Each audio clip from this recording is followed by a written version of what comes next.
Today, in this video, I'm gonna explain how to hard reset Oppo A79 5G.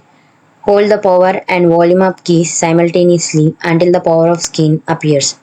While still holding down the power and the volume down keys, the Oppo logo will appear, indicating entry into recovery mode. Verify that the device has entered recovery mode and select English language if promoted. Upon entering recovery mode, immediately select Format Data from the options displayed. Enter the verification code shown on the screen and confirm the formatting process by selecting Format. The procedure will commence and you should wait for it to complete. Once the formatting is complete, the message data formatted will appear. Select OK to proceed. Press the OK button and the device will reboot. Wait for the device to power on again.